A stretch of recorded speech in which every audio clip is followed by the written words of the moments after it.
Shane Beamer and the Gamecocks are less than 48 hours away from taking the field for their 2023 spring game, which means, in terms of predictions, it is time to get bold.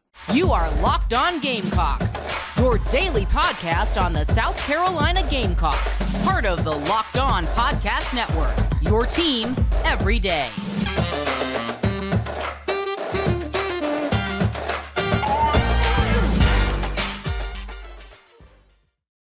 Hello, Gamecock Nation, and welcome back to the Locked On Gamecocks podcast, your show for the latest headlines and potential storylines on South Carolina Gamecock athletics.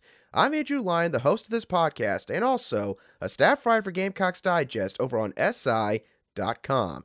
Thank you for making Locked On Gamecocks your first watch or listen here today. We are free and available on YouTube and also wherever you get your audio podcasts daily. And as I mentioned at the beginning of the show, the Gamecocks are just one day away from taking the football field in front of their home fans for the first time in 2023, as they will play their spring game to officially conclude this recent slate of spring practices, which means that it's time for us to get a little bit bold regarding what we think is going to happen. And obviously, coaches love spring games because they can quite literally control however the spring game plays out, what exactly it is that their team does schematically, the players that are on the football field, how the spring game is even formatted.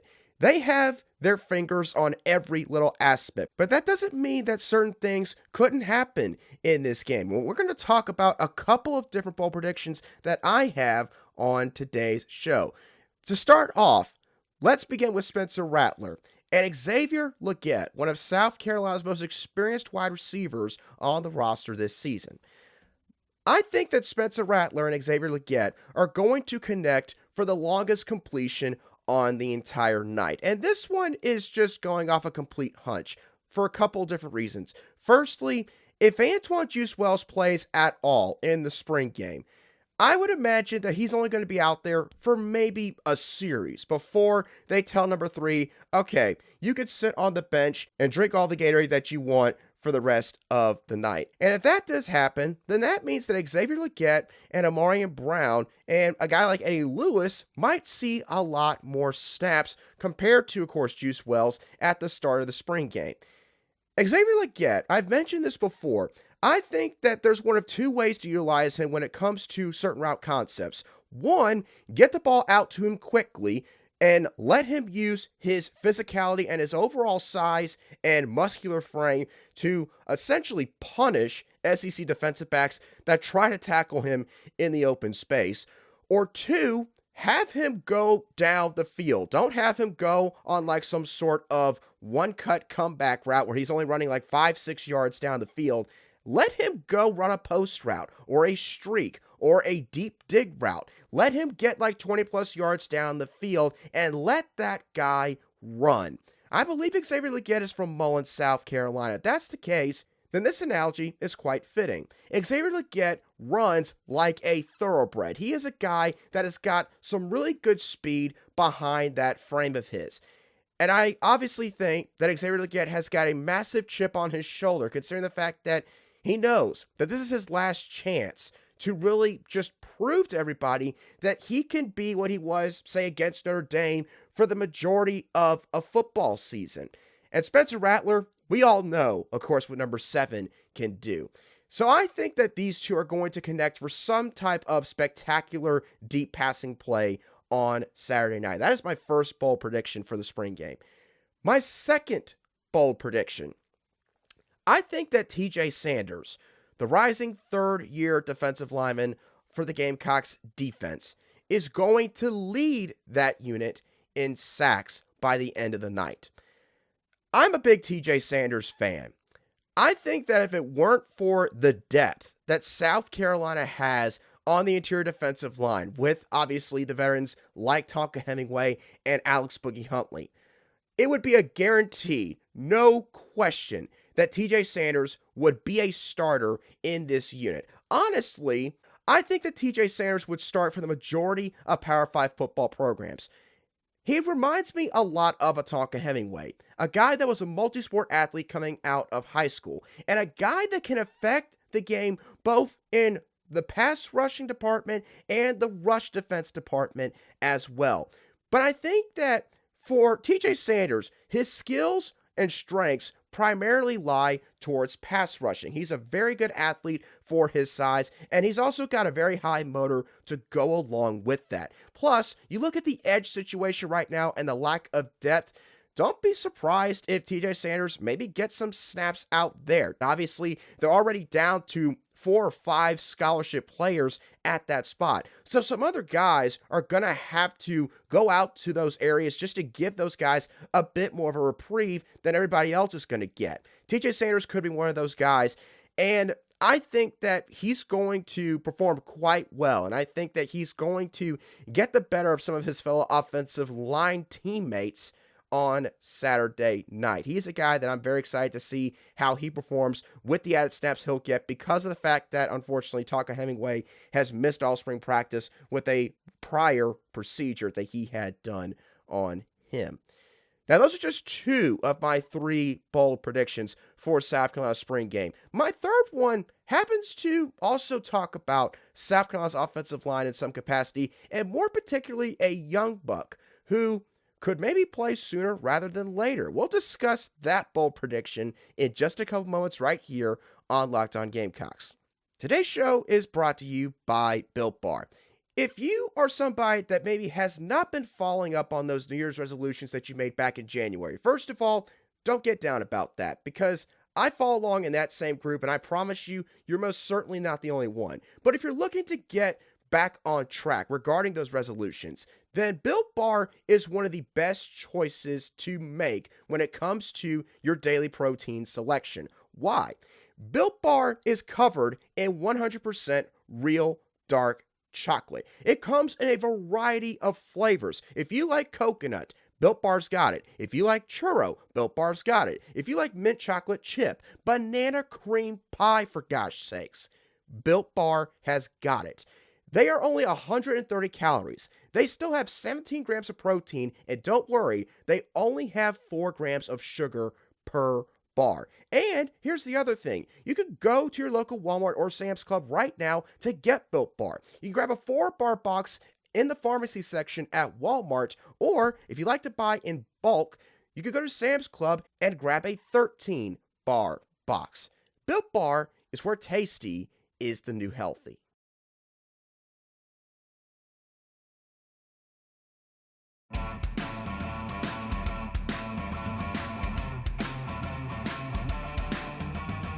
Welcome back to this Friday edition of the Locked On Gamecocks podcast, where we cover your South Carolina Gamecocks every single day. All right, my final bold prediction for South Carolina's spring game on Saturday night is this. I think that freshman offensive lineman Markee Anderson will have a performance that puts himself in the thick of the starting offensive line conversation heading into fall camp. There's a couple reasons why I think this. Firstly, obviously, Markee Anderson, he might be the most talented freshman offensive lineman that South Carolina has brought onto campus since Zach Bailey back in 2015. It's been quite a long time since we've seen a guy of this high of a caliber get this much buzz so early in his football career.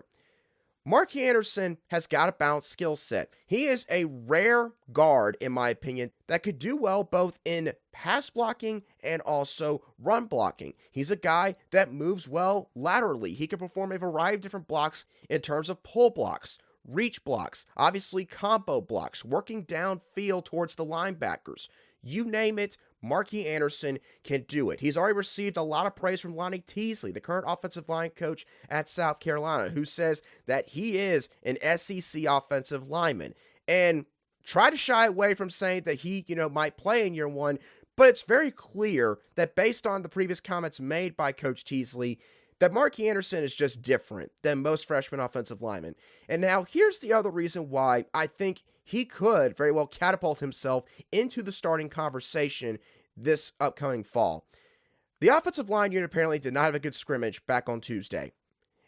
And this was made known, honestly, to everybody by offensive coordinator Dow Loggins, who, when asked about the second scrimmage for South Carolina during his Thursday afternoon press conference, he told the media, quote, "I didn't like the way we ran the ball in the second scrimmage. We have a long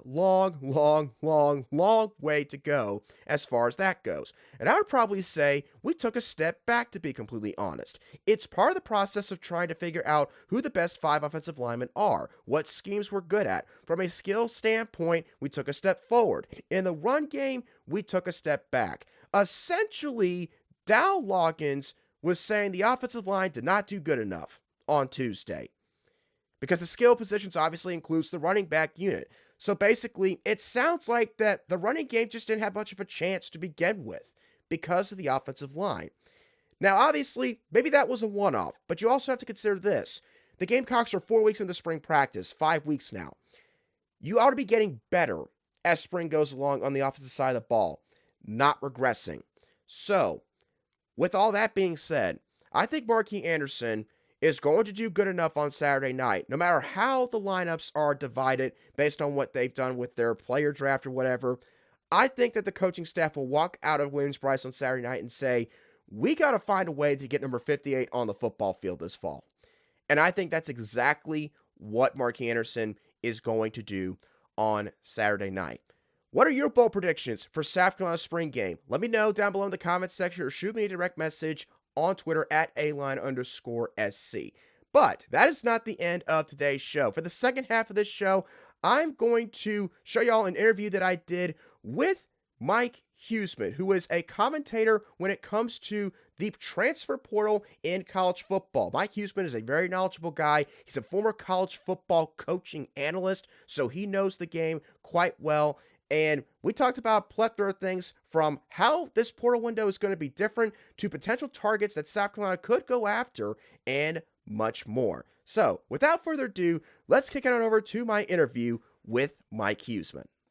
Locked On Gamecocks Nation, welcome to this special transfer portal recruiting edition. On today's show, the Locked On Gamecocks podcast, I am here with Mike Huesmann, who we've had on the show before. Mike is a former college football analyst, knows the game better than most people I talk to, and is somebody that's got a real deep knowledge bank of the transfer portal. And for South Carolina, of course, this is going to be a very important window upcoming that is going to start on Saturday. But before we get into that, Mike, obviously, there's already a first transfer portal window that has passed that took place between the months of December and January. But for those people that maybe don't follow transfer portal recruiting as much, what's going to be different about this portal window compared to the one that happened earlier in this offseason? So there's two main differences that I always feel like happen in this one. One is that you see a higher percentage of guys who commit to G5 schools as opposed to P5 schools, which makes sense because it's typically guys who they're in a battle at a P5 school for a starting job. They see the writing on the wall that they're going to lose, and they want to start somewhere. And the other one is that we will have those G5 schools. I'll use Oklahoma State as the example here. They need a quarterback really bad. If they don't get one, they're a 2 or 3 win team next year. They have Mike Gundy's son and another guy who would be an FCS guy at best. After Spencer Sanders left, we saw what they were like when Sanders was out. So right. A team in that situation, you may do two things. You either lock up a guy right away who might not be your first choice, but he'll dance with you. Then you see if you can sign somebody else, and you go into your fall with a battle of 2 average guys, or you try to wait it out and you see the opposite of what we talked about, where you maybe get a G5 guy or a lower level guy to then come to a higher level. Those are, some of the things I think to look for. Especially the QB position is so exciting to look at now. that movement that'll happen. We'll see less of it than we did in the winter, but it might be higher stakes. And the guys we see moving now will almost assuredly be starters, unless it's that battle of two lesser desired guys, so to speak. Right. And, you bring up a really good point there, Mike, because it is a very interesting dichotomy in terms of how guys enter the portal. That's sort of where I want to lead into this next question that I have for you. In terms of portal targets for Shane Beamer in South Carolina, do you think that the guys that they do bring in, assuming that, of course, they are definitely going to attack the portal in this window, are going to be guys that maybe have been sitting in the portal for a couple of months, or guys that are going to be entering the portal maybe because they lose a position battle coming out of another spring practice at an entirely different school? So that's a tough one, because you talked about that. The second part of that, is it going to be a guy who loses a battle? We usually don't see those guys go to SEC, Big Ten, P5 conferences. Typically, if you lose a battle, you're going to go to a lower level school. Right. But that's not to say it can't happen. I certainly think there are guys at some schools in the P5 who will try to go and start at another P5 school. Especially the portal makes it so much easier now, and it won't be unheard of. It's something we will see more of, I think, and it will be largely dependent on position. So I think if you're Shane Beamer and the staff there, if you like a guy who's a corner, a position where we're going to need a guy, and he loses a battle and goes out there, well, if you look at him and say, he can be a top 4 corner for us right now, you go and get that guy. Even if he was at, Auburn, Oregon, Michigan State, any of those schools, it doesn't matter. Right. I was just throwing those names out as an example. Right. You almost need to be, and this is something I've said on other shows before, you need to be recruiting and evaluating the talent at other colleges, looking at how their depth charts look and how their spring battles are playing out. And that's really tough to do. And it makes your off the field staff that much more important. It's a great point. And, it's something that these coaching staffs nowadays, they have to account for that. And there's certain guys now, I believe, and I know you can speak to this better than me, where I think their only job quite literally is, hey, scout guys that might be in the transfer portal, or scout these other position battles, like you mentioned, at these other Power 5 schools, especially, SEC and Big Ten, which obviously are the most talented conferences in the entire country, and see what you can find in case we do need a guy at certain spots. Certainly. And you're going to have, at the P5 schools, your budget is going to be big enough where your recruiting and player personnel staffs can do that. I think where we really saw this come into play was at the G5 schools, who may have struggled to be able to have enough money to pay a full staff like that. But if you're those guys, the teams I threw it before, Marshall, Appalachian State, Memphis, it's very beneficial for you to know who's losing those position battles at Georgia, who's not going to start at Ohio State, who's not going to make it at Tennessee. Hey, come here. You'll start for us. You'll get looked at by the NFL. Every game we play will be on TV. And we're in a place where you can still get NIL money. So, yeah. Continue our conversation here with Mike Huesmann on today's Friday edition of the Locked On Gamecocks podcast. Mike, let's talk about some positions now, where South Carolina obviously, again, is going to need to maybe find some other guys. I think that we can both agree that some of the main positions are, the edge spot, clearly, running back for sure, maybe some depth at wide receiver or cornerback, like you mentioned earlier. Which position out of that group do you think is South Carolina's biggest position of need right this very moment? I do think right now it is getting somebody who can rush the quarterback off the edge. The depth there doesn't look good, and there are question marks about who's going to start. Is it going to be Johnson, Jordan Strachan, Terrell Dock's done this, but we're not sure. Jaron Willis is an interesting one, who's a guy who's rushed pretty well. They're listing him at outside backer for now. We'll see, scheme-wise where he ends up. But I think, and don't get me wrong, you had mentioned running back. You could make a strong case for that. But I guess I like Juju McDowell a little better than I like our ability to get after the quarterback right now. So I would have to lean there. But you could make a case for the other positions as well. But in my mind, it's edge.